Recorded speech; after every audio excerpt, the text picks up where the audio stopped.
أشهد أن لا إله إلا الله وحده لا شريك له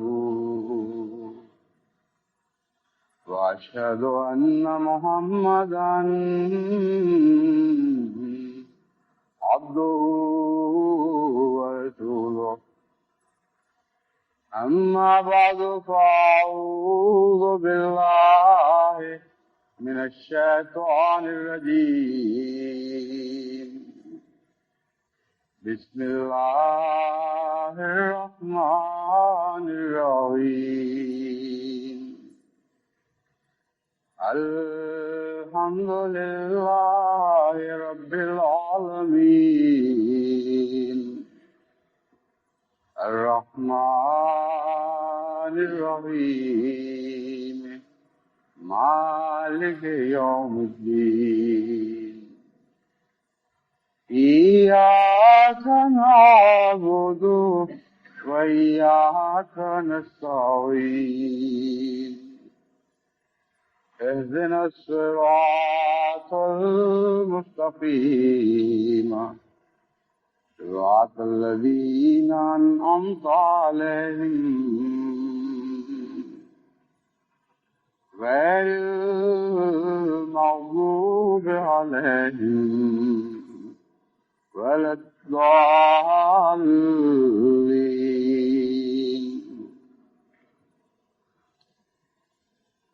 آج کا یہ خطبہ میں واشنگٹن ڈی سی سے دے رہا ہوں، اور اس اعلان کی ضرورت اس لیے ہے کہ بہت سی جماعتوں میں اب براہ راست خطبے کی آواز پہنچنے لگی ہے۔ کیونکہ میں سفر پر ہوں، اس لیے جہاں بھی کوئی خطبہ آتا ہے، جہاں بھی کوئی جمعہ پڑھا جاتا ہے، وہاں خطبے کا آغاز اسی فقرے سے کرتا ہوں کہ میں اس وقت کہاں سے بول رہا ہوں۔ یہ سلسلہ مضامین جو جاری ہے، اس کا تعلق پرانی دعاؤں سے ہے،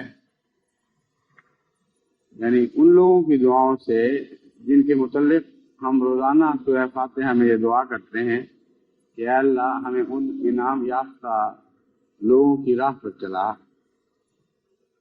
کیونکہ یہ بہت مشکل راہ ہے، اس لیے میں نے پہلے سے ہی یہ واضح کر دیا تھا کہ اس راہ پر چلنا دعاؤں کی مدد کے بغیر ممکن نہیں، اور قرآن کریم نے خود وہ سب دعائیں ہمیں سکھا دی ہیں جن دعاؤں کی مدد سے پہلے انعام یافتہ لوگوں نے یہ مشکل راہیں طے کی۔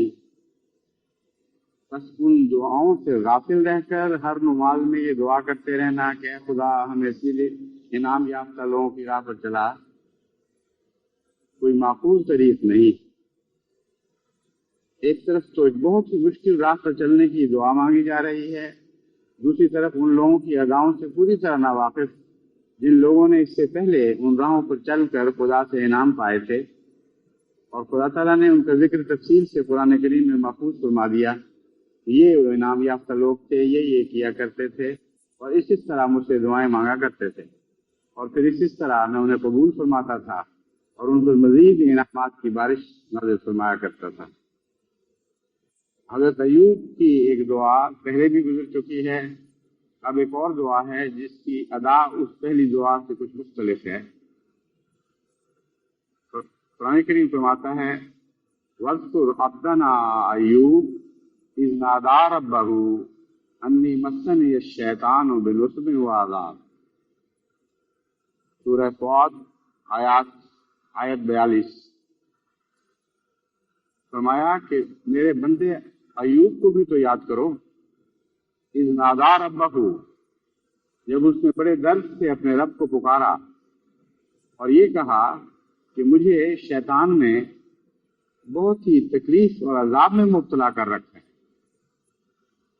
اس دعا کی ادا کچھ مختلف اس رنگ میں ہے کہ یہ دعا سے بڑھ کر شکایت کا رنگ رکھتی ہے۔ یہ نہیں کہا کہ اس لیے تو میری مدد فرما، اس لیے یہ کر یا وہ کر، بلکہ بے ساختہ درد کا اظہار ہے۔ جیسے بسا اوقات کوئی بچہ اپنی بیماری کا بتاتا ہے کہ میرا سر درد سے پھٹا جا رہا ہے، اور آگے کچھ نہیں کہتا، تو تو بعض دفعہ ان مانگی دعائیں جو محض درد کا اظہار ہوتی ہیں بہت گہرا اثر رکھتی ہیں۔ اسی لیے خدا تعالیٰ نے مان بعد یہ فرمایا ارکل برجلے کا، یہ بھی نہیں کہا کہ ہم نے دعا قبول کر لی، کیونکہ دعا تو ایک بین بین سا رنگ رکھتی تھی، شکایت تھی یا بے ساختہ درد کا اظہار تھا۔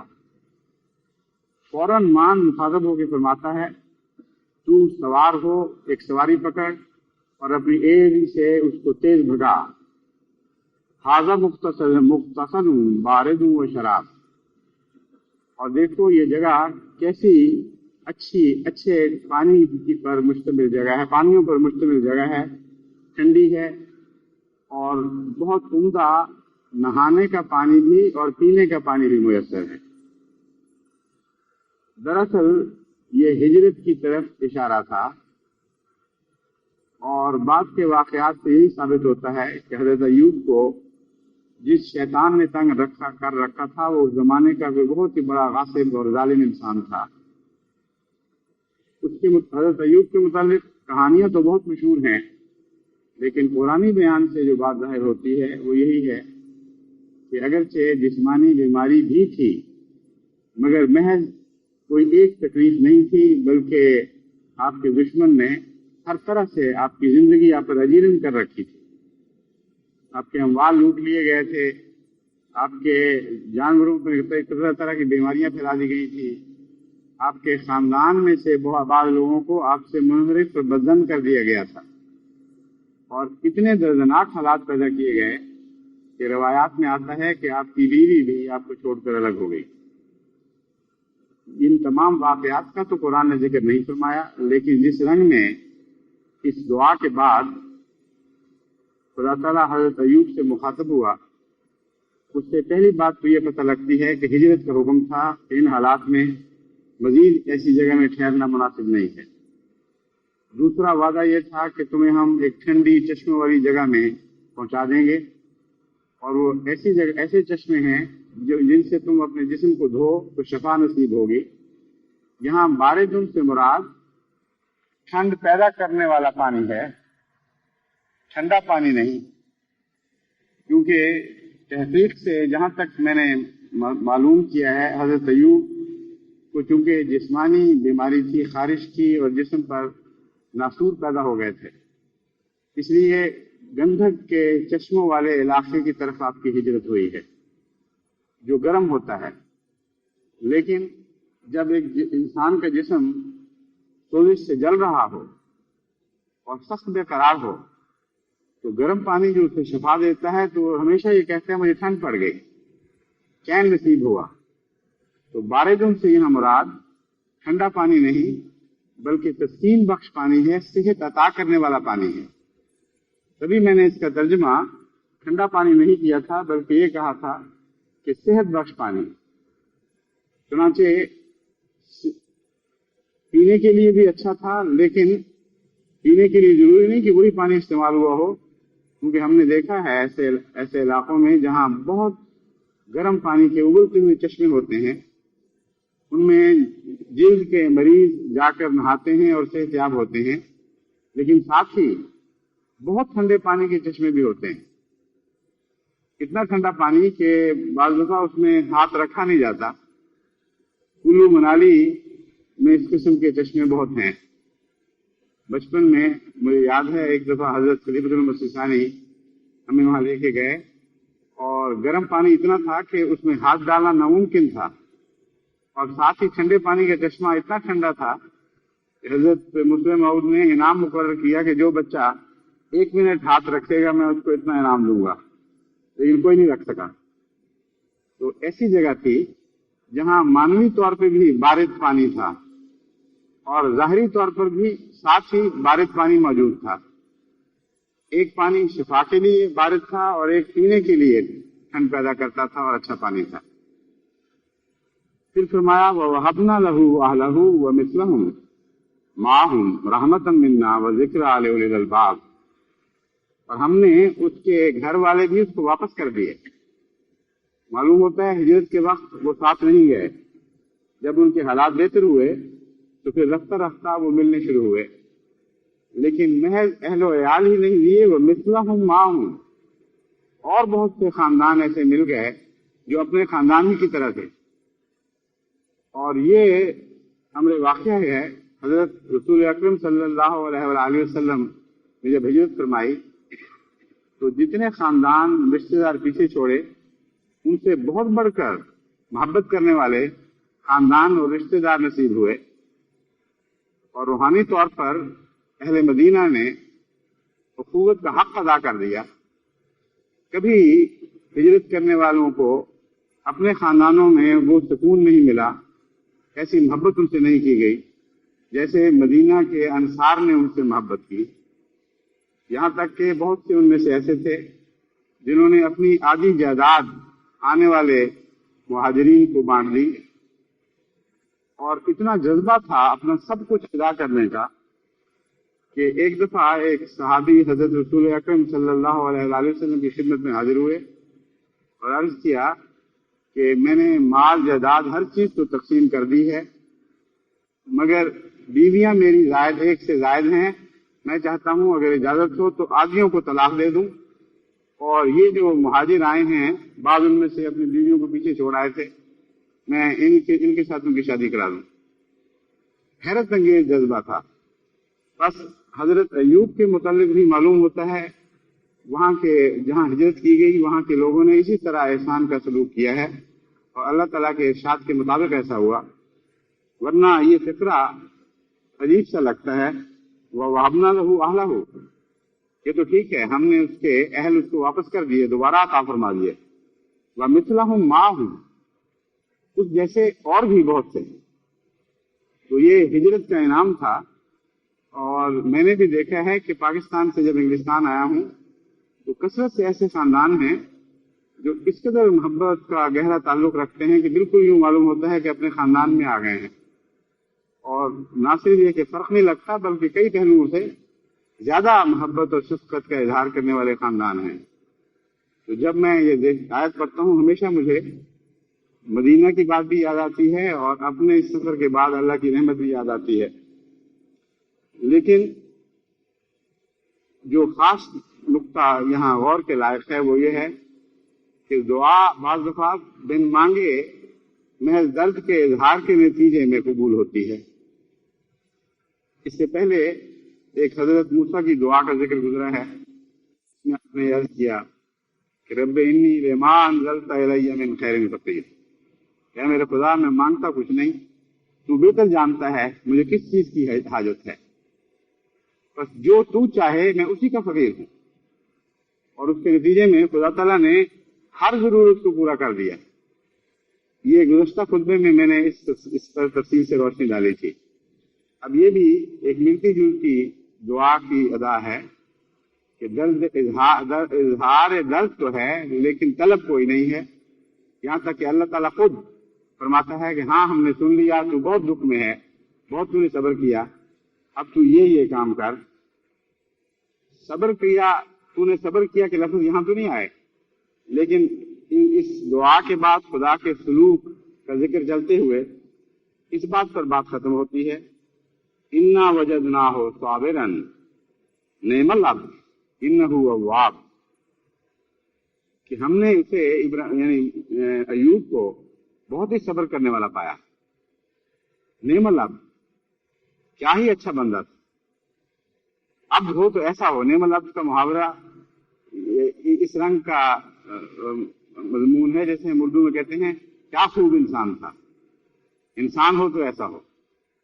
تو اللہ تعالیٰ فرماتا ہے میرے بندے بہت ہیں مگر ایسا بندہ ہو تب مزے کی بات ہے، جیسے ایوب تھا، بہت ہی صبر کرنے والا تھا۔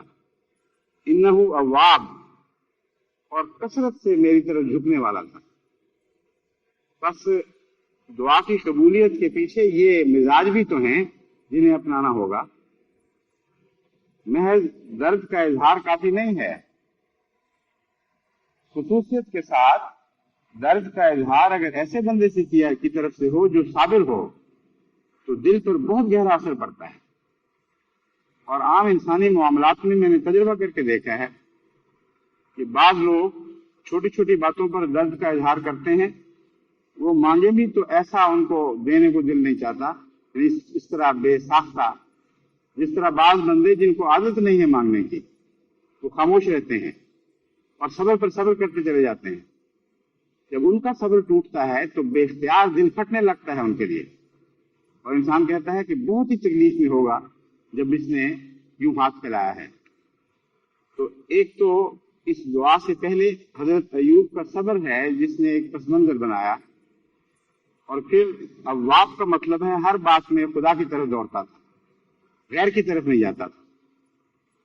جب بھی کوئی ضرورت پڑتی تھی، جب بھی تکلیف ہوتی تھی، اگر دوڑتا تھا تو خدا کی طرف دوڑتا تھا. یہ دو عادتیں ہیں جن کے نتیجے میں اللہ تعالیٰ نے اس دعا کو اس شان کے ساتھ قبول کیا ہے. بس جب بھی آپ پرانی دعائیں مانگا کریں تو ان اداؤں کے ساتھ مانگا کریں جن اداؤں کے ساتھ وہ مقبول ہوتی ہیں. بعض لوگ مجھے کہتے ہیں جی ہمیں آپ دعا لکھ دیجئے جو ہم کرتے رہیں. بعض کہتے ہیں ہم یہ ورد کرتے چلے جا رہے ہیں، گھنٹوں مصلے پر بیٹھ کر یہ ورد کرتے چلے جاتے ہیں، ہماری دعا تو ابھی تک قبول نہیں ہوئی. لیکن بغیر اداؤں کے کیسے قبول ہوگی؟ پیار تو اداؤں پر آتا ہے، کلمات پر نہیں آیا کرتا. ایک ہی بات ایک عام آدمی کہتا ہے، بعض لوگوں سے غصہ آ جاتا ہے. ایک ایسا شخص جس سے پیار پیدا ہو جائے، جب وہ بات کہتا ہے تو اس کو پیار آتا ہے. یہ نفسیاتی کیفیت کا نام ہے پیار آنا، اور قبولیت دعا کا پیار سے تعلق ہے. جس طرح ایک شاعر نے کہا ہے کہ ان کو آتا ہے پیار پر غصہ، ہم کو غصے پہ پیار آتا ہے. اب دونوں کا آپس کا تعلق اس قسم کا ہے کہ ایک شخص کو نفرت ہے، ایک کو محبت ہے. تو جس کو نفرت ہے کہنے والا کہتا ہے ہم اس سے پیار کرتے ہیں تو اس کو غصہ آ جاتا ہے، اور ہمارا یہ حال ہے کہ جب اس کو غصہ آتا ہے تو ہمیں پیار آ جاتا ہے. تو یہاں دعاؤں کے معاملے میں محض لفظوں کی بات نہیں ہے کہ کسی نبی کے الفاظ آپ دہرانے لگ جائیں. قرآن کریم نے ان کیفیات کا ذکر فرمایا ہے، ان حالات کا ذکر فرمایا ہے، ان نبیوں کے اخلاق کا ذکر فرمایا ہے، ان نبیوں کے اپنے ساتھ تعلقات کا ذکر فرمایا ہے. وہ ایک پس منظر بنا کر پھر وہ دعا سکھائی گئی ہے. اس پس منظر کے پیدا کرنے کے لیے اگر انسان کوشش کرے، اگرچہ ویسا نہ بھی بن سکے لیکن کچھ تو ہو، پھر دعا کر کے دیکھے، کبھی خطا نہیں جائے گی. میرا تو ایمان ہے کہ وہ دعا جو انبیاء نے کی اور خطا نہ گئی، اگر اسی درد اور اسی جذبے کے ساتھ کی جائے تو کبھی خطا نہیں جائے گی. ہم نے تو دیکھا ہے وہ اچھے ڈاکٹر جو نسخے بیان کرتے ہیں اور ساتھ اس کے بتاتے ہیں تفصیل سے کہ یہ باتیں ہوں تو نسخہ کارگر ہوگا. ان کا نسخہ واقعی کارگر ہوتا ہے. میں ہومیوپیتھک کا شوق رکھتا ہوں اور میں نے دیکھا ہے بعض ڈاکٹر جو نسخہ بتاتے ہیں بڑی شاذ ہی کبھی وہ کامیاب ہو، لیکن بعض تفصیل سے بتاتے ہیں کہ یہ باتیں ہوں تو کامیاب ہوگا، وہ ضرور کامیاب ہوتا ہے. تو اللہ تعالیٰ سے بہتر کون ڈاکٹر ہو سکتا ہے جو انسان کے ہر اصلاح کے لیے ہمیں قرآن کریم جیسا نسخہ عطا فرماتا ہے. بس آپ غور سے دیکھیں تو حیران ہوں گے کہ ہر دعا کا پس منظر بیان ہوا ہے. وہ ساری ادائیں تفصیل سے زیر بحث لائی گئی ہیں جن پر نظر رکھتے ہوئے اللہ تعالیٰ نے ان دعاؤں کو قبول فرمایا.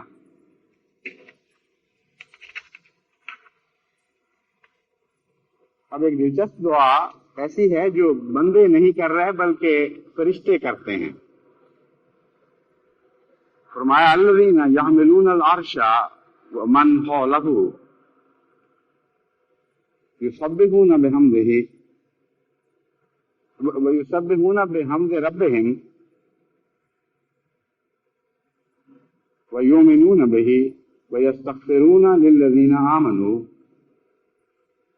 کہ ہمارے بعض ایسے ملائک ہم نے پیدا کیے ہیں جو عرش کو سنبھالے ہوئے ہیں، ومن حولہ، اور جو کچھ بھی اس کے ارد گرد ہے، یسبحون بحمد ربہم، وہ خدا کی تسبیح اس کی حمد کے ساتھ کرتے ہیں، ویؤمنون بہ، وہ اس پر پوری طرح ایمان لاتے ہیں، ویستغفرون للذین آمنوا، اور جو لوگ بھی ایمان لائے ہیں ان کے لیے وہ استغفار کرتے رہتے ہیں.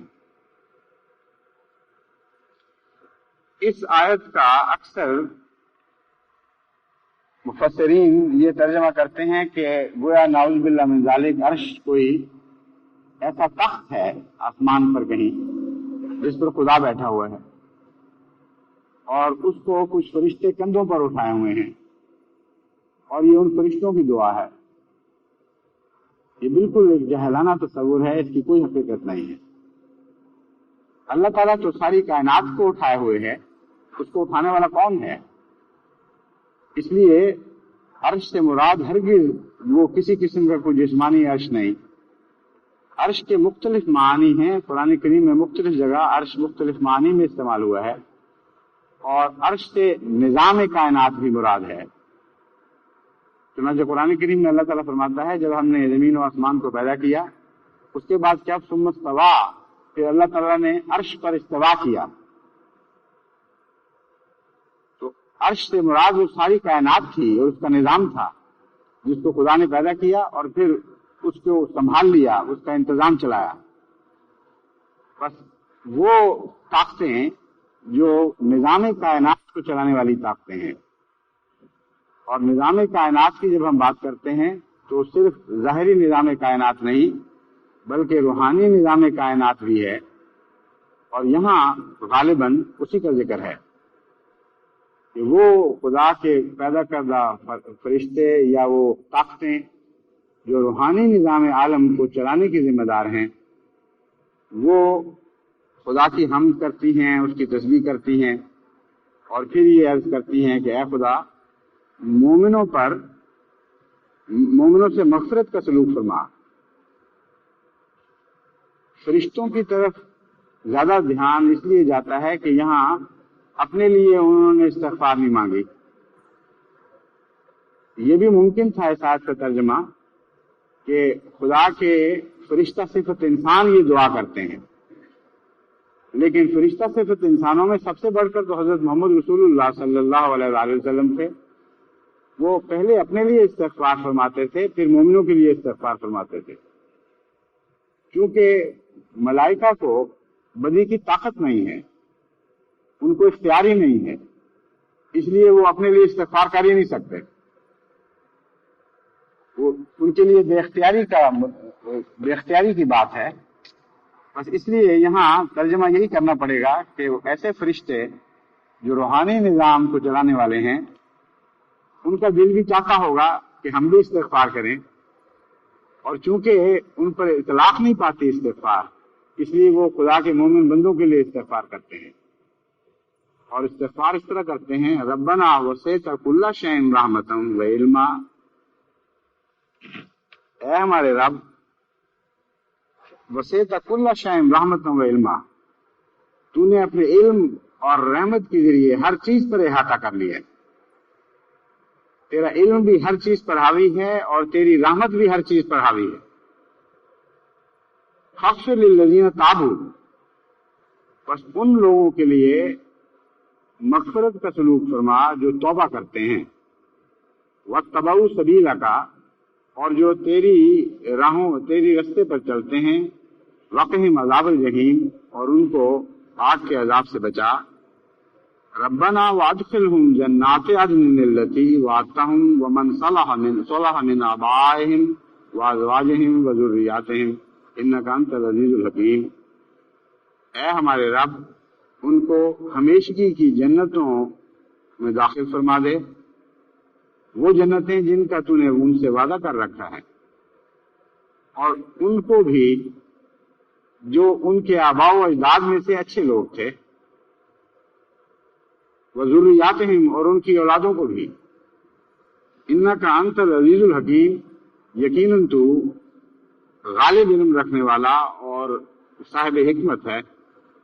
وقہم السیئات، اور ان کو بدیوں سے بچا۔ ومن تق السیئات یومئذ فقد رحمتہ، آج اگر تو کسی کو بدیوں سے بچا دے تو تو نے اس پر بہت رحم فرمایا۔ وذالک هو الغفور العظیم، اور یہ خدائی ہے جو بہت ہی مغفرت کرنے والا اور بہت ہی عظیم ہے۔ ان آیات میں سے ان آیات میں دو باتیں ایسی ہیں جو میں خاص طور پر آپ کے سامنے رکھنا چاہتا ہوں۔ اگرچہ ملائک کے متعلق قطعی طور پر یہ ثابت ہو جاتا ہے کہ وہ بنی نوع انسان کے لیے، مومنوں کے لیے استغفار کرتے تھے، لیکن حضرت اقدس محمد رسول اللہ صلی اللہ علیہ وآلہ وسلم بھی تمام بنی نوع انسان کے لیے، خصوصاً مومنوں کے لیے استغفار کرتے تھے۔ اور چونکہ آپ بھی رحمت للعالمین تھے، اس لیے جب میں یہ پڑھتا ہوں کہ وسیع تھا، آیت ہے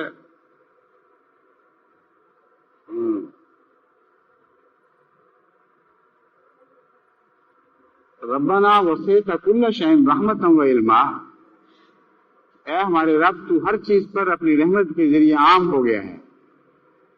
تو وہ پہلا نبی جس کے ذریعے اللہ تعالیٰ کی رحمت تمام بنی نوع انسان کے لیے عام کی گئی، وہ حضرت محمد مصطفیٰ صلی اللہ علیہ وآلہ وسلم تھے۔ اس لیے میں سمجھتا ہوں کہ حضور صلی اللہ علیہ وآلہ وسلم کے استغفار کا بھی اس میں ذکر ہے، اور آپ کی رحمت جو تمام بنی نوع انسان پر پہنچی ہے وہ آپ کی دعاؤں کے ذریعے زیادہ پہنچی ہے، کیونکہ براہ راست آپ کا تعلیم کے ذریعے سے فیض تو عام نہیں ہوا۔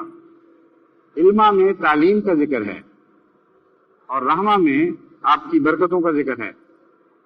بس ایک ہی نبی جس کی تعلیم بھی تمام بنی نوع انسان کے لیے عام تھی اور جس کی رحمت بھی عام تھی، وہ حضرت محمد رسول اللہ تھے۔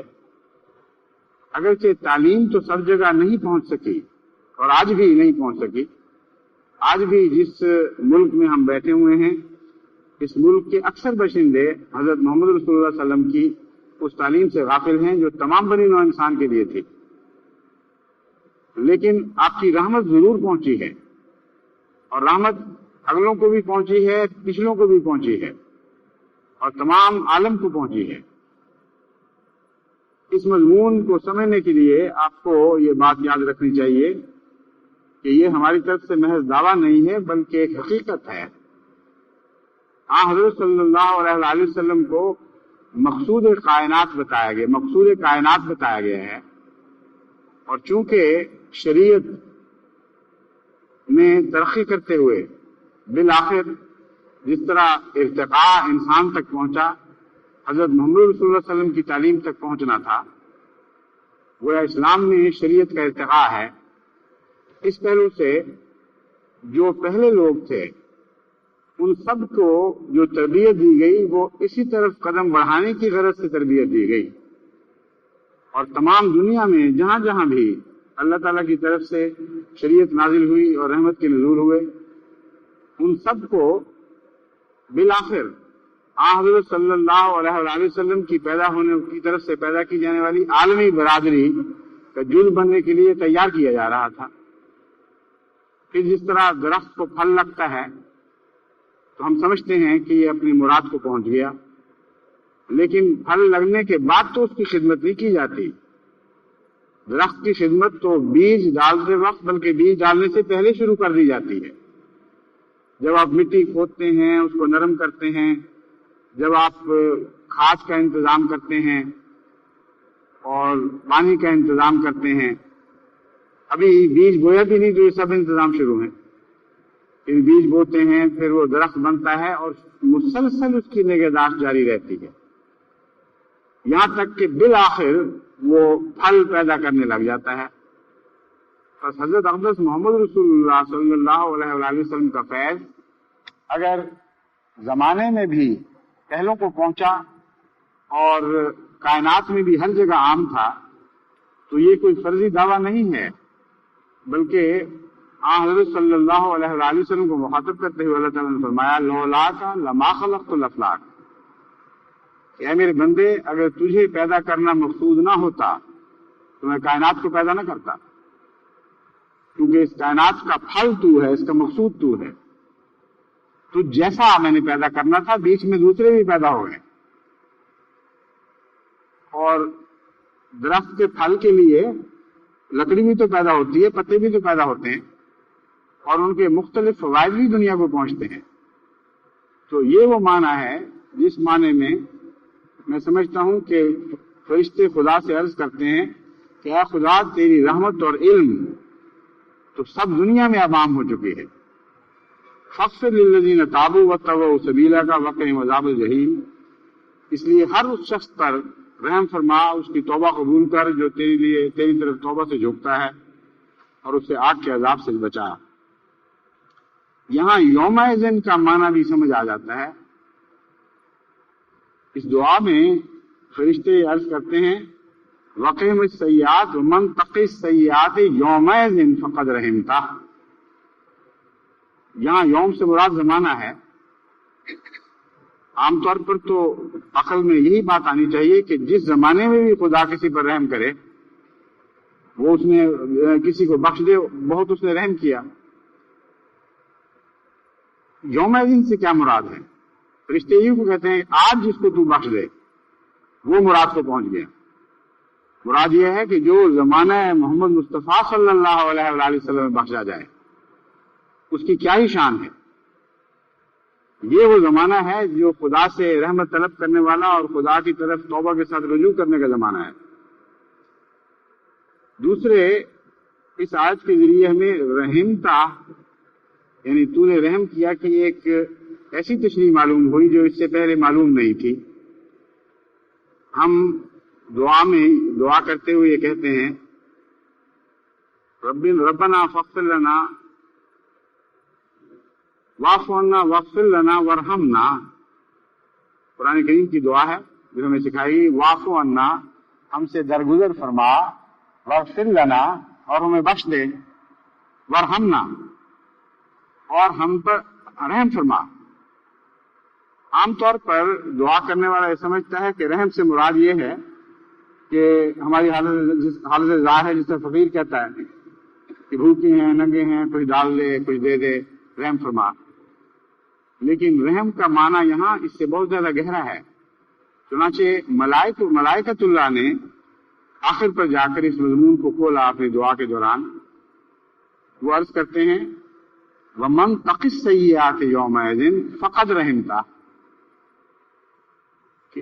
اس زمانے میں یعنی شریعت محمدیہ کے زمانے میں جس کو تو بدیوں سے بچا دے اس پر تو رحم فرماتا ہے۔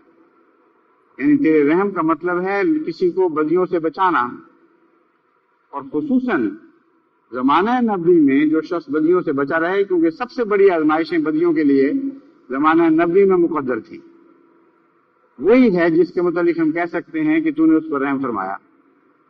اب دوبارہ اس دعا کو پڑھیں تو اس کا زیادہ واضح مضمون سمجھ میں آ جاتا ہے۔ ہم کہتے ہیں ہم سے عفو کا سلوک فرما، جو غلطیاں ہم کر جاتے ہیں ان سے صرف نظر فرما لے، وہ تو نے دیکھا ہی نہیں۔ واغفر لنا، جو گناہ کر بیٹھے ہیں ان سے بخش دے۔ کس لیے؟ تاکہ ہم اور گناہ کرتے چلے جائیں؟ نہیں، ورحمنا، اور ہم پر رحم فرما ان معنوں میں کہ ہمیں بدیوں سے بچا لے، آئندہ بدیاں کریں ہی نہ۔ بس یہ مضمون واضح ہوا ملائکہ کی اس دعا سے۔ اور جیسا کہ میں نے بیان کیا تھا، یوم اذن اس لیے کہا گیا ہے کہ حضرت صلی اللہ علیہ وآلہ وسلم نے خود پیشگوئی فرمائی ہے کہ جیسی بدیوں کی آزمائش میری امت میں آنے والی ہے ویسی کبھی کائنات میں ایسی نہیں آئی۔ فرمایا کہ میرے زمانے میں دجال نے پیدا ہونا ہے، اور فرمایا کہ دجال سے تمام انبیاء اپنی امتوں کو ڈراتے آئے ہیں کہ خبردار ایک ایسا زمانہ آنے والا ہے جب دجال ظاہر ہوگا، اور کبھی ایسی بدیاں انسان کے سامنے امتحان بن کر نہیں اٹھ کھڑی ہوں گی جیسے اس زمانے میں کھڑی ہوں گی، اور اکثر انسانوں کو مغلوب کر لیں گی۔ بدیاں پیدا کرنے والے کا نقشہ بھی ایک بہت بڑے دیو ہیکل وجود کے طور پر پیش کیا گیا ہے، جو مذہب سے کلیت ناری اور دنیا میں بے انتہا ترقی یافتہ ہے۔ اور جہاں تک بدیوں کی تفاصیل کا تعلق ہے، وہ احادیث میں بھی اور قرآن کریم میں بھی مختلف جگہ پر ان کا ذکر ملتا ہے کہ آئندہ ایسے ایسے دن آنے والے ہیں، اور یہ وہ دن ہیں جن میں سے ہم گزر رہے ہیں۔ بس یوم دن کا سب سے زیادہ تعلق اس زمانے سے ہے۔ اب دیکھیں کہ اس دور میں مغرب سے جیسی بدیوں کے سیلاب نکلے ہیں اور دنیا کو ڈبوتے چلے گئے ہیں، ویسے اس سے پہلے کسی زمانے میں کوئی اس کی نظیر نہیں ملتی. جس ملک میں آپ بیٹھے ہیں یہ میں نے ہی اس نقشے کی تصویر ہے جو حضرت محمد رسول اللہ صلی اللہ علیہ وسلم نے دجال کی اداؤں کے متعلق کھینچا تھا. 1400 سال پہلے آپ نے فرمایا کہ اس کی داہنی آنکھ نہیں ہوگی، یعنی روحانیت سے اور تقوی سے اور اللہ کی محبت سے واری ہوگا، لیکن بائیں آنکھ بہت بڑی اور بہت روشن اور اتنی بصیرت والی ہوگی کہ وہ پاتال تک نظر ڈالے گی، زمین کے راز دیکھ لیا کرے گی. بس آج تک دنیا میں کوئی طاقت امریکہ سے بڑھ کر سائنس پر عبور حاصل کرنے والی پیدا نہیں ہوئی. بدیاں بھی سب دنیا میں یہیں سے نکل کر پھیل رہی ہیں، اور دنیاوی ترقیات کے لحاظ سے بھی یہی ملک ہے جو سب سے آگے ہے. بس جب یہ دعا آپ پڑھیں تو سوچیں کہ یہاں یوم الدین سے کون مراد ہے. حضرت محمد رسول اللہ صلی اللہ علیہ وسلم کی امت کا وہ دور جس میں بدیاں پھیلنی مقدر تھی. آپ آئے تھے رحمت اور علم پھیلانے کے لیے، مگر اسی امت میں ایک ایسا دور بھی آنا تھا جبکہ ہر طرف سیئات میں پھیل جانا تھا. تو کیسی اچھی دعا ہمارے لیے کی گئی ہے. ابھی ہم پیدا بھی نہیں ہوئے تھے کہ عرش پر خدا کے فرشتے اس زمانے کو یاد کر کے ہمارے لیے دعائیں کرتے تھے کہ اے خدا اس دور میں دعاؤں کی مدد کے بغیر وہ بچ نہیں سکیں گے، بہت بڑی ذمہ داریاں ان پر ہوں گی اور کمزور لوگ ہوں گے. ان کے مقابل پر اتنی بڑی طاقتیں ظاہر ہوں گی کہ تو خود فرماتا ہے کہ ایسی طاقتیں کبھی دنیا میں جاری نہیں کی گئی. اس لیے ہم یہ عرض کرتے ہیں رحم کا سلوک فرما، ان کو بدیوں سے بچانا. بس یہاں جو ماں باپ اپنے بچوں کے متعلق اپنی بچیوں کے متعلق فکر مند رہتے ہیں اور مجھ سے پوچھتے ہیں کہ بتائیں کیا نسخہ استعمال کریں، وہاں اور نسخوں کے سے پہلے سب سے بڑا نسخہ میں دعا کا بتاتا ہوں. اور دعا کس رنگ میں کرنی چاہیے یہ آپ کو قرآن کریم کی اس آیت نے بتا دیا. اللہ تعالیٰ کے فرشتے، وہ فرشتے جن پر جن کے ذریعے نظام روحانی جاری ہے، جن کے کندھوں پر روحانی نظام چلانے کا بوجھ ہے، ان کی دعا بہت ہی معنی خیز دعا ہے. گہری نظر رکھتے ہوئے انہوں نے دعا کی ہے. تو ہمیں بھی اس دعا میں شامل ہو جانا چاہیے، اور جس طرح کہ میں نے اس کی تفصیل بتائی ہے، اس کا پس منظر سکھایا ہے، ان معنوں میں یہ دعا اپنے لیے اور اپنی اولاد کے لیے کیا کریں.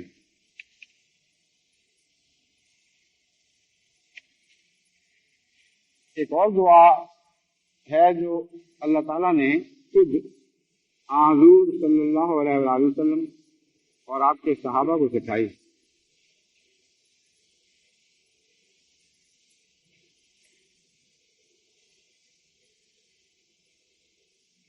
یہ سواری کی دعا ہے. وَإِذَا اسْتَوَيْتُمْ عَلَيْهِ وَتَقُولُوا سُبْحَانَ الَّذِي سَخَّرَ لَنَا هَٰذَا وَمَا كُنَّا لَهُ مُقْرِنِينَ وَإِنَّا إِلَىٰ رَبِّنَا لَمُنْقَلِبُونَ. کہ وہ لوگ جب سوار ہوتے ہیں تو سوار ہونے سے پہلے خدا سے یہ دعا مانگتے ہیں، یا نہیں سوار ہونے پر وَإِذَا اسْتَوَيْتُمْ عَلَيْهِ، فرمایا جب تم سواریوں پر چڑھ جایا کرو اور قرار پکڑ لیا کرو، تب یہ کہا کرو وَتَقُولُوا سُبْحَانَ الَّذِي سَخَّرَ لَنَا هَٰذَا، پاک ہے وہ ذات جس نے اس سواری کو ہمارے لیے مسخر فرما دیا. وَمَا كُنَّا لَهُ مُقْرِنِينَ، ہم تو اس لائق نہیں تھے کہ اس سواری کو اپنے تابع کر سکیں. مقرنین کا مطلب ہے لگام ڈال سکیں، مسخر کرنا، جیسے کسی چیز کو ہمیشہ کے لیے دائمی طور پر اپنا غلام بنا لیا جائے اور اپنے مقاصد کے لیے استعمال کیا جائے، اور وہ چیز مجال نہ رکھتی ہو کہ مالک کی مرضی کے خلاف کوئی بات کر سکے. یہ مضمون ہے جو تسخیر کے تابع ہے، اور اسی کو آگے بڑھاتے ہوئے فرمایا وَمَا كُنَّا لَهُ مُقْرِنِينَ، ہم ہرگز طاقت نہیں رکھتے تھے کہ اسے اپنے تابع فرمان کر سکتے. وَإِنَّا إِلَىٰ رَبِّنَا لَمُنْقَلِبُونَ، اور یقیناً ہم اپنے ربی کی طرف لوٹ کر جانے والے ہیں. یہ دعا بھی اس زمانے کے ساتھ خصوصیت سے تعلق رکھتی ہے. کیونکہ پہلی سواریاں جو انسان کے لیے بنائی گئی تھی یعنی جانور، ان میں اور موجودہ سواریوں میں بہت بڑا فرق پڑ چکا ہے۔ یہ سواریاں غیر معمولی طور پر طاقتور ہیں، اور ان کا تعلق بھی اسی دجال سے ہے جس کے متعلق میں ابھی دعا پڑھ چکا ہوں۔ اس لیے وہ یہ تو نہیں کہا جا سکتا کہ آگے پیچھے تھی دعائیں، یہ اسی لیے رکھی گئی کہ اسی زمانے کی دعائیں ہیں، کیونکہ صورت الگ الگ ہے، لیکن خواہ کوئی سے حسن اتفاق سمجھے، خواہ اللہ تعالیٰ کی طرف سے ایک خاص تقدیر سمجھے۔ امر واقع یہی ہے کہ جہاں پہلی دعا کا ذکر ہے اور آخری زمانے کی بدیوں کا ذکر ہے، وہاں اس کے مان بعد جو دوسری دعا ہمیں قرآن کریم میں ملتی ہے وہ یہی دعا ہے۔ اس لیے میرا رجحان اسی طرف ہے کہ یہاں موجودہ زمانے کی سواریاں خصوصیت سے پیش نظر ہیں، اور اللہ تعالیٰ ہمیں سکھاتا ہے کہ جب ان سواریوں پر بیٹھا کرو تو یہ دعا کیا کرو کہ بظاہر ہم یہ سمجھتے ہیں کہ ہم نے قابو کر لی ہے، لیکن امر واقعہ یہ ہے کہ تیرے ہی قابو ہیں۔ اگر تیرا قانون قدرت ساتھ نہ دے تو یہ سواریاں ہرگز ہمارے قابو نہیں آ سکتی۔ اور واقعہ یہی ہے کہ موجودہ دور میں جب بھی سائنسدانوں نے تکبر کیے ہیں، خصوصاً سواریوں کے معاملے میں، تو ہمیشہ ان کو منہ کی کھانی پڑی ہے۔ ہندوستان میں ایک بہت بڑا جہاز بنایا گیا، اتنا شاندار کہ کہتے تھے کہ کبھی ایسا جہاز نہ بنا، شاید نہ آئندہ بھی نہ بن سکے، اور بہت ہی فخر تھا ہندوستان کو کہ ایسا مسافر جہاز جو ہندوستان سے امریکہ تک سفر کرے گا، پہلے کبھی اس کا تصور نہیں تھا۔ ہر قسم کی سہولت تھی، ہر قسم کے خطرات سے بچنے کا انتظام تھا، اور بڑے شان اور تکبر کے ساتھ انہوں نے روانہ کیا، اور وہ اپنی ابتدائی تجرباتی فلائٹ سمندر میں اپنے پہلے تجرباتی سفر میں غرق ہو گئے، اور بے شمار لوگ اس کے ساتھ غرق ہو گئے جو بڑی شان کے ساتھ اس پہلے تاریخی سفر میں شامل ہو رہے تھے۔ جہازوں کا بھی اعتبار نہیں ہے، اعتبار ہو بھی تو قانونی قدرت کا مقابلہ نہیں کر سکتے۔ جب طوفان اٹھ کھڑے ہوتے ہیں تو انسانی بنائی ہوئی مشینیں ان کے سامنے بالکل ایک پرے کی حیثیت رکھتی ہیں۔ جس طرح ایک چھوٹا سا خاک کا ذرہ ہو یا ایک تنکا ہو، وہ اڑتا پھرے، ایسی حیثیت ہو جایا کرتی ہے۔ اس لیے احمدیوں کو خصوصیت سے یاد رکھنا چاہیے کہ ہر سواری پر سوار ہونے کے بعد یہ دعا کیا کریں، لیکن اس کے ساتھ ایک اور بھی کلمہ زائد فرما دیا گیا جو بہت ہی پرلطف کلمہ ہے، وہ یہ ہے وَإِنَّا إِلَىٰ رَبِّنَا لَمُنْقَلِبُونَ۔ ہم نے آخر خدا ہی کی طرف جانا ہے۔ بہت گہرا مضمون ہے جو اس کلمے میں بیان فرمایا گیا ہے۔ ایک یہ کہ سواریوں پر بیٹھتے ہوئے، خصوصاً خطرناک سواریوں پر بیٹھتے ہوئے، خدا کے مومن بندے دعائیں تو کرتے ہیں لیکن ڈرتے نہیں ہیں۔ وہ دعا کرنے کے ساتھ یہ بھی کہتے ہیں کہ اے خدا، یہ تو عارضی سفر ہے، اصل سفر تو ہمارا تیری طرف ہونا ہے، ہم نے بالآخر تجھ تک پہنچنا ہے۔ اس لیے اگر تیری مرضی یہ ہو کہ یہ جہاز غرق ہو جائے، ہم اپنے وطن واپس نہ بھی جا سکیں، تو اصل وطن تو وہ ہے جہاں تو ہے، جہاں تجھ سے جا کر ملنا ہے۔ اس لیے ہم یقین رکھتے ہیں انا الی ربنا لمنقلبون، ہم تو یقیناً اپنے رب کی طرف لوٹائے گئے ہیں۔ اس کا ایک دلچسپ تجربہ مجھے بھی ہوا۔ 1965 میں جب میں سری لنکا گیا تو جس جہاز پر میں سوار تھا، میرے ساتھ ایک سری لنکا کے ایک وزیر بھی تھے، وہ کیبنٹ منسٹر، اور جب ہم سری لنکا پہنچنے لگے تو اس سے چند منٹ پہلے ایسا خوفناک طوفان آیا کہ میں نے کبھی اس سے پہلے جہاز میں ایسا خوفناک منظر نہیں دیکھا۔ کوہرام مچ گیا سارے جہاز میں، چیخم چہار اور دعائیں، کوئی بیوی بچوں کو یاد کر رہا تھا، کوئی خدا کو یاد کر رہا تھا، اور بے حد اونچا نیچا جہاز ہو رہا تھا، اور میں اطمینان سے بیٹھا ہوا تھا۔ مجھے یہ دعا یاد تھی اور میں بالکل ایک ذرہ بھی فکر میں مبتلا نہیں ہوا۔ خیر وہ خدا نے فضل کیا، وہ کچھ دیر کے بعد اس طوفان سے ہم گزر گئے۔ جب وہ نیچے اترنے لگے تو اس نے مجھے کہا کہ تم کون ہو؟ میں نے کہا میں مسلمان ہوں۔ کہتا ہے اس میں اور بھی تو بہت سے مسلمان ہیں، تم کون سے مسلمان ہو؟ کہ میں اس بات کو اس کی سمجھ گیا میں نے اس کو بتایا، کہتا میں حیران ہوں کہ سارا جہاز ایک قیامت کا نمونہ دکھا رہا تھا اور تم آرام سے بیٹھے ہوئے، تمہیں کچھ بھی پتا نہیں۔ میں نے کہا اس لیے کہ انا الی ربنا لمنقلبون نے ہمیں پیغام دیا ہے کہ یہ سفر ہم چھوٹے چھوٹے کرتے ہیں بعض منازل کو پیش نظر رکھ کر۔ اللہ تعالیٰ ہمیں یاد کراتا ہے کہ اپنی آخری منزل نہ بھول جانا، وہ منزل اصل ہے، دائمی مقام ہے، تم نے لوٹ کر وہیں آنا ہے۔ تو میں یہ سوچ رہا تھا کہ آج چلے جائیں کل چلے جائیں، جانا تو وہیں ہے جو فرق سے پڑتا ہے۔ تو مومن کو یہ دعا اور اس کے بعد کا جو جملہ غیر معمولی تقویت دیتی ہے۔ اول تو یہ کہ اس دعا کی برکت سے میرا ایمان ہے کہ بہت سے حادثات سے مومن بچایا جاتا ہے، اور جہاں مقدر ہو بھی وہاں بڑی شان اور تمانیت کے ساتھ خدا کے حکم کے سامنے سر تسلیم کم کرتا ہے۔ بس دعائیں وہی کیا کریں جو انعام یافتہ لوگوں کی دعائیں ہیں، مگر انعام یافتہ لوگوں کی اداؤں کے ساتھ ان کے مضامین میں ڈوب کر دعائیں کیا کریں۔ یہ دعا چونکہ حضرت محمد رسول اللہ صلی اللہ علیہ وسلم کو سکھائی گئی تھی، اس لیے ساتھ ہی اس کے گہرے مطالب بھی بتا دیے گئے جن کو آپ سے بہتر اور کوئی نہیں سمجھ سکتا تھا، کہ تو اور تیرے ساتھی یہ دعائیں تو کرو گے لیکن ہمیشہ یہ یاد رکھتے ہوئے کہ بالآخر خدا ہی کی طرف لوٹنا ہے۔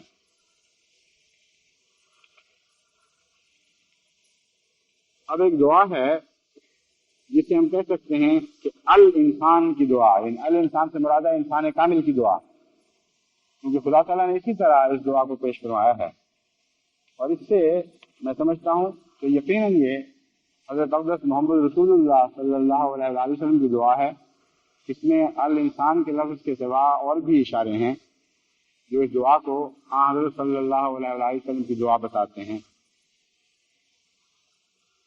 فرمایا ان الذین قالوا ربنا اللہ ثم استقاموا فلا خوف علیہم ولا هم یحزنون، یقیناً وہ لوگ جو یہ کہتے ہیں کہ ہمارا رب اللہ ہے، ثم استقاموا، پھر وہ استقامت اختیار کرتے ہیں، فلا خوف علیہم ولا هم یحزنون، ان پر کوئی خوف نہیں آتا اور کبھی وہ اپنی ضائع شدہ چیزوں پر غم نہیں کرتے۔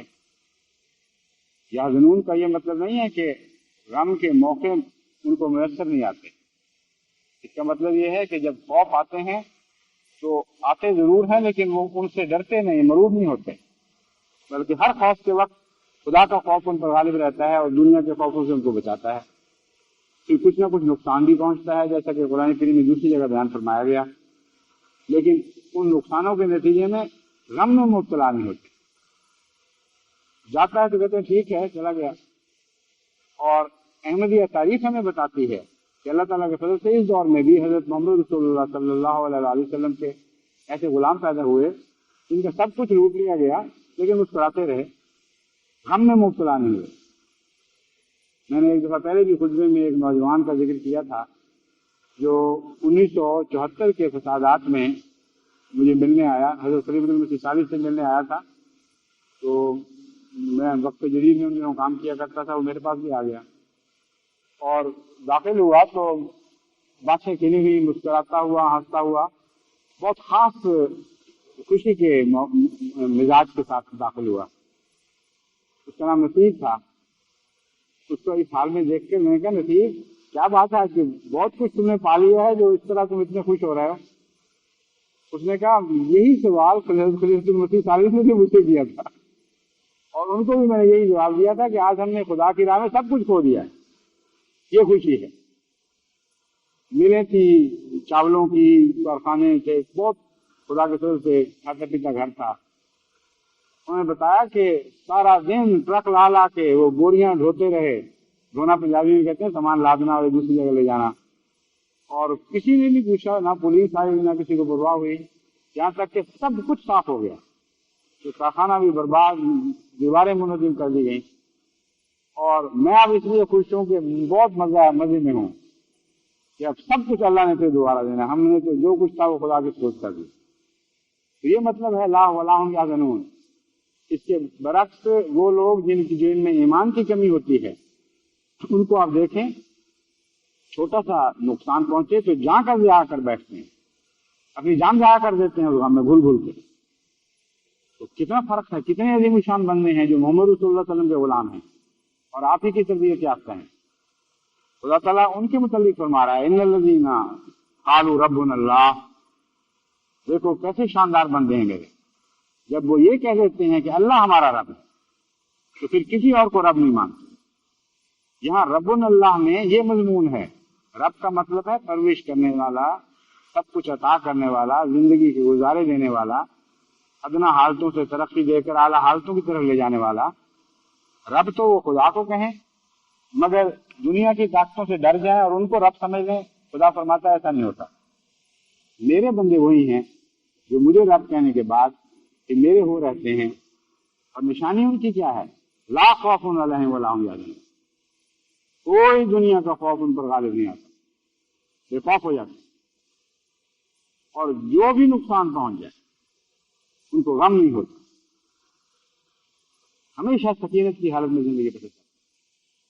کتنا عظیم الشان انسان ہے جو قرآن کریم پیدا کرنا چاہتا ہے۔ اسی لیے اس دعا کو اللہ تعالیٰ نے الانسان کی دعا کے طور پر پیش فرمایا کہ ابھی ان کی صفات بیان ہو رہی ہیں، دعا بھی آگے آنی ہے۔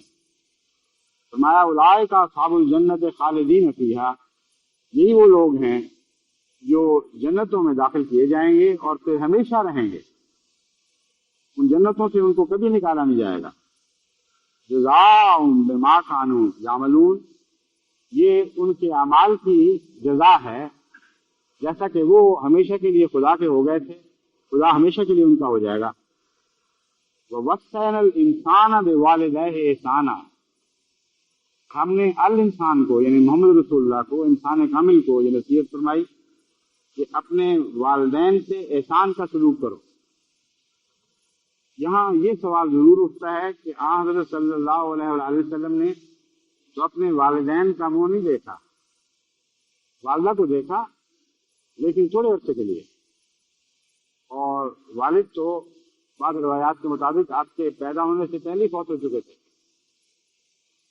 بس والدین احسانہ کا کیا مطلب ہے؟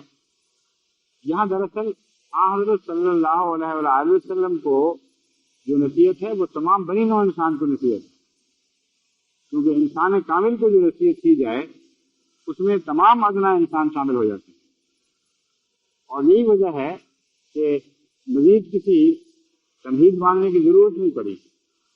فرمایا ہم نے انسان کامل سے یہ کہا تھا کہ یاد رکھو ہمیشہ والدین سے احسان کا سلوک کرنا۔ حملتہ امہ کرہا ووضعتہ کرہا، یہ مضمون بھی عام ہے، دیکھ لیجئے تمام بنی نوع انسان پر یہ مضمون مشتمل ہے، یہاں تک آگے جا کے پھر یہ مضمون اور رنگ اختیار کر جائے گا۔ ہم نے دیکھو تم نے دیکھو تمہاری ماؤں کا تم پر کتنا احسان ہے، یہ تم دیکھو، تم نے کہہ دیا میں نے غلطی سے، تم دیکھو تمہاری ماؤں کا تم پر کتنا احسان ہے، اور یا اگر لفظی ترجمہ کریں تو غائب میں مضمون بیان ہو رہا ہے، وہ یہ ہے حملتہ امہ کرہا، ہر انسان کی ماں اسے بہت تکلیفوں سے پیٹ میں اٹھائے پھرتی ہے، ووضعتہ کرہا، اور بہت تکلیف کے ساتھ جنم دیتی ہے، 9 مہینے تک اپنے پیٹ میں پالتی ہے، ایسی حالت میں کہ وہ بہت ہی ادنا حالت سے ترقی کرتے کرتے انسان کی حالت تک پہنچتا ہے۔ اب آپ دیکھیں جس نے ربنا اللہ کا دعویٰ کیا تھا اسی کی مزید صفت بیان ہوئی ہے۔ رب کا مطلب ہی یہ ہے ادنا سے ترقی دے کر اعلیٰ حالت تک پہنچانے والا۔ انسانی رشتوں میں اس کی بہترین مثال ماں بنتی ہے۔ فرمایا دیکھو اپنی ماں کی طرف دیکھو کہ ہر انسان کی ماں نے اس کو بڑی مصیبتوں سے اپنے پیٹ میں پالا اور پھر بڑے خطرات کے ساتھ اس کو جنم دیا۔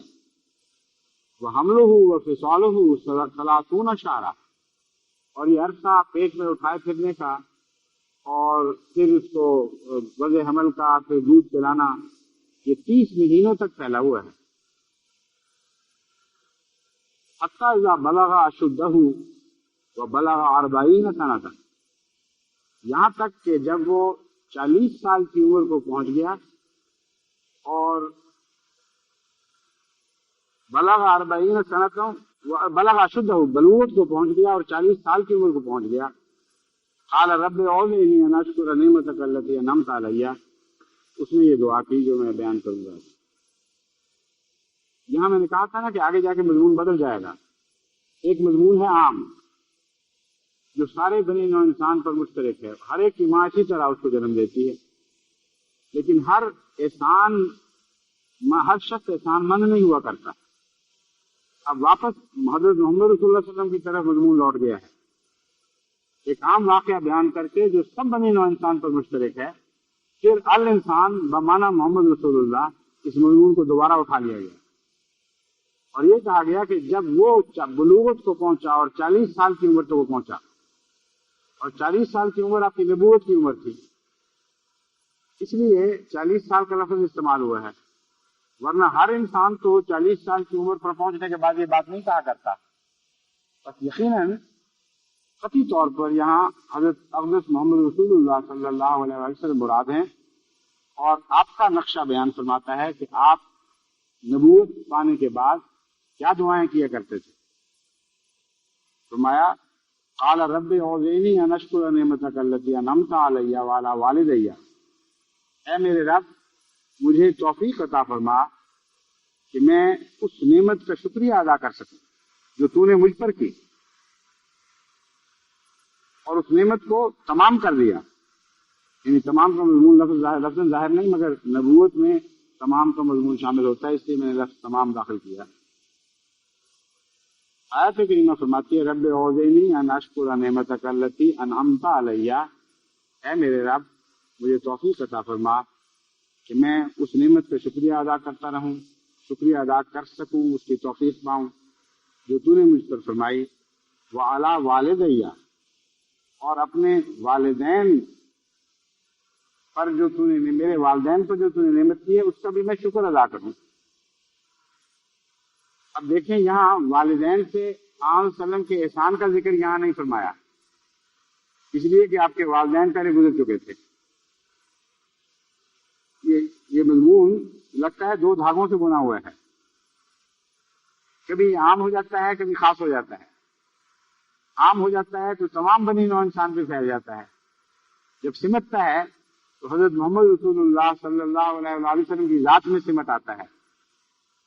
آپ یہ دعا کیا کرتے تھے کہ اے خدا مجھ پر جو تو نے اتنا بڑا احسان فرمایا، مجھے توفیق عطا فرما کہ میں اس کے شکر کا حق ادا کر سکوں، اور صرف اسی کا نہیں بلکہ اپنے والدین پر بھی جو کی طرف سے بھی تیرا شکر ادا کروں۔ صاف ظاہر ہے کہ والدین گزر چکے ہیں اور ان کو پتہ نہیں کہ کیا نعمت ان کو ملی، اور واقعہ حضرت صلی اللہ علیہ وسلم کے والدین گزر چکے تھے، ان کو کیا پتا تھا کہ ان کی صلب سے دنیا کا سب سے بڑا انسان پیدا ہونے والا ہے، اور وہ ایسے اعلیٰ مدارج تک پہنچے گا کہ کبھی کسی انسان کے تصور میں بھی یہ نہیں آ سکتا تھا کہ کوئی شخص خدا کے اتنا قریب ہو جائے۔ اور چونکہ والدین ایسی حالت میں گزرے تھے کہ ابھی وہ مسلمان نہیں ہوئے تھے، نہ مسلمان ہو سکتے تھے، اور انبیاء کو حکم نہیں ہے کہ وہ اپنے ان والدین کے لیے دعا کریں جن کے متعلق احتمال ہو کہ وہ مشرک ہوں، اس لیے حضرت صلی اللہ علیہ وسلم نے دعا نہیں کی، بلکہ یہ عرض کیا ہے کہ اے خدا ان پر بھی تو نے بہت بڑا انعام کیا ہے، اتنا بڑا انعام کہ مجھے ان کے گھر پیدا کر دیا، اور وہ شکر ادا نہیں کر سکتے، ان کو علم نہیں ہے کہ کیا احسان تو نے ان پر کیا، مجھے توفیق عطا فرما میں ان کی طرف سے میرا شکر ادا کروں۔ میں سمجھتا ہوں کہ ان کی مغفرت کے لیے دعا کرنے کا اس سے اعلیٰ طریق ہو ہی نہیں سکتا، اور ان معنوں میں احسان کا بدلہ بھی آپ اتار گئے۔ مضمون دیکھیں کس طرح اٹھایا گیا ہے، احسان، والدین کے احسان کو یاد کرو، والدین کو احسان کو یاد کر کے حضرت صلی اللہ علیہ وسلم فرماتے ہیں خدا ان کی طرف سے مجھے شکر کی توفیق عطا فرما، اور جن کی طرف سے محمد رسول اللہ شکر ادا کر رہے ہوں کیسے ممکن ہے، میں تو یہ یقین کر سکتا کہ اللہ تعالیٰ ان سے مغفرت کا سلوک نہ فرمائے۔ وَأَنْ عَمَلَ صَالِحًا تَرْضَاهُ، اور شکر کی تعریف فرما دی۔ ہم جو زبانی شکر ادا کرتے رہتے ہیں یہ تو کوئی شکر نہیں، فرمایا شکر کس طرح ادا کروں، عمل صالحا ترضاہ، میں ہمیشہ ایسا عمل کروں کہ جس کے نتیجے میں تو راضی ہوتا رہے۔ اس میں شکر کا فلسفہ بھی بیان ہو گیا. ایک انسان شکر اس لیے کرتا ہے کہ کوئی شخص اس پر احسان کرتا ہے اور وہ چاہتا ہے کہ اس احسان کا بدلہ چکا سکے. خدا کو آپ احسان کا بدلہ نہیں دے سکتے، لیکن احسان کا بدلہ چکانے کی روح یہ ہے کہ جب آپ احسان اتارتے ہیں تو اگلا راضی ہوتا ہے. جب آپ کو کوئی تحفہ دے اور آپ اس سے بڑھ کر تحفہ دیں تو تحفے تو عارضی چیزیں ہیں، بعض دفعہ کوئی استعمال بھی نہیں کرتا، کسی اور کو دے دیتا ہے یا پھینک دیتا ہے یا اس کے کام کی چیز نہیں ہوتی، لیکن وہ راضی ہو جاتا ہے. اگر محبت سے ایک ذرہ بھی کسی کو تحفہ دیا جائے تو وہ راضی ہو جاتا ہے. تو کیسا عمدہ گہرا نفسیاتی نقطہ بیان فرمایا کہ اب میں تجھ پر تو احسان کر نہیں سکتا، لیکن تجھے راضی تو کر سکتا ہوں. اور احسان تو اسی لیے کیا جاتا ہے، احسان کا بدلہ تو اسی لیے چکایا جاتا ہے کہ کوئی راضی ہو جائے. بس اب تو ایسا فیصلہ فرما کہ ایسے عمل کی مجھے تو خود توفیق عطا فرما دے. مجھے معلوم نہیں کس عمل سے تو راضی ہو، جس عمل سے بھی تو راضی ہوتا ہے وہی عمل میں کرتا چلا جاؤں اور ساری زندگی میں تیری رضا حاصل کرتا رہوں، تجھے خوش کرتا رہوں. وصلِ لی فی ذریتی، اور یہی نہیں، میری ذریت کو بھی صالح بنا دے. اور اس ذریت میں آپ سب شامل ہیں، صرف حضرت صلی اللہ علیہ وآلہ وسلم کی جسمانی اولاد ہی نہیں بلکہ تمام بنی نوع انسان جنہوں نے آپ سے تعلق جوڑنا تھا یا آئندہ جوڑیں گے، وہ سارے اس دعا میں شامل ہو جاتے ہیں. انی تبت الیک وانی من المسلمین. دیکھیں نا اب بات کس طرح کھل گئی ہے. فرماتا ہے آن صلی اللہ علیہ وسلم عرض کرتے ہیں کہ میں تو جانتا ہے کہ تیری طرف لوٹ آیا، میں تو ایسی توبہ کر چکا ہوں کہ کبھی کسی نے توبہ ایسی نہیں کی. انی تبت اور مجھے کوئی نہیں چاہیے. وہ انی من المسلمین، میں یہ دعویٰ کر سکتا ہوں کہ ہاں میں مسلمان ہوں. بس اس کے نتیجے میں میرے بعد میں آنے والے تعلق رکھنے والوں سے بھی احسان کا سلوک فرما اور ان کو بھی ایسے اعمال کی توفیق بخش جن کے ذریعے تو راضی ہو جائے. بس اسی دعا پر میں آج کا خطبہ ختم کرتا ہوں، لیکن میں آپ کو ایک دفعہ پھر توجہ دلاتا ہوں کہ اس دعا کی دنیا میں ہر جگہ ہر دور کے انسان کو ضرورت رہی ہے، لیکن جیسی آج کے دور میں اس دنیا میں اس جگہ جہاں سے میں خطبہ دے رہا ہوں اس دعا کی ضرورت ہے، شاید کبھی کسی اور جگہ ایسی دعا کی ضرورت نہ پڑی ہو. ایسے ظالم ماحول میں آپ بس رہے ہیں جس کی فضا زہریلی ہے. جب بچے سانس لیتے ہیں تو دو قسم کی پولوشن میں مبتلا ہوتے ہیں. ایک پولوشن تو بنی نوع انسان کو نظر آ رہی ہے اور اس کے خلاف وہ ان کے دماغ روشن ہو گئے ہیں، اٹھ کھڑے ہوئے ہیں، وہ کہتے ہیں کسی طرح اس پولوشن کو کم کریں. اس فضا کی وہ آلودگی جو جراثیم کے ذریعے، خاک کے ذروں کے ذریعے، دھوئیں کے ذریعے، زہریلی گیسوں کے ذریعے دنیا کو نظر آتی ہے، اس سے وہ بڑے سخت متنبع ہو چکے ہیں اور کوشش بھی کر رہے ہیں. لیکن ایک آلودگی ایسی ہے جو اس سے بہت زیادہ ہلاکت کرنے والی ہے اور وہ روح کو ہلاک کرنے والی آلودگی ہے.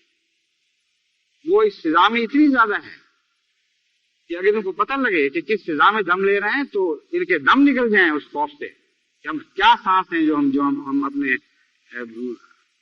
کیا ہوا ہے جو ہم اپنی سانسوں میں لے رہے ہیں، اس کی طرف کوئی توجہ نہیں. اور جب آپ یہ دعا کیا کریں تو اس رنگ میں دعا کیا کریں کہ آپ نے بھی اس آلودگی سے بچنا ہے اور اپنے ساتھیوں کے لیے بھی دعا کیا کریں کہ اللہ تعالیٰ اس آلودگی سے ان کو بھی بچائے، کیونکہ یہ فضا واقعتاً بہت گندی ہے. میں نے بہت سے احمدی ماں باپ کو روتے دیکھا ہے. وہ کہتے ہیں اس طرح ہماری بچی ہاتھ سے نکل گئی، اس طرح بچہ ہاتھ سے نکلا جا رہا ہے. اس کے نظریات تبدیل ہو جاتے ہیں، زندگی کے متعلق اس کا تصور بدل جاتا ہے اور کوئی نصیحت اس پر کام کر نہیں سکتی. وہ اور رنگ میں دیکھ رہا ہوتا ہے، ماں باپ اور رنگ میں دیکھ رہے ہوتے ہیں. بس ایسی حالت میں دعاؤں ہی کا سہارا ہے، اور دعا کے علاوہ اور بھی باتیں ہیں جو میں بعض دوسری جگہ بیان کرتا چلا آیا ہوں اور آئندہ بھی بیان کروں گا، مگر سب سے طاقتور سہارا ہمارا دعا ہے. اور دعاؤں میں سے میں سمجھتا ہوں یہ دعا جو میں نے آپ کے سامنے پڑھ کر سنائی ہے، یہ امریکہ کے حالات میں اور باقی دنیا کے حالات میں بھی آج کی سب سے بڑی ضرورت ہے. اللہ تعالیٰ ہمیں توفیق عطا فرمائے. اس دعا کا حق ادا کرتے ہوئے، اس میں ڈوبتے ہوئے خاص سوچ کے ساتھ اپنے لیے اور اپنی آئندہ نسلوں کے لیے دعا کیا کریں. اللہ تعالیٰ ان دعاؤں کو قبول فرمائے.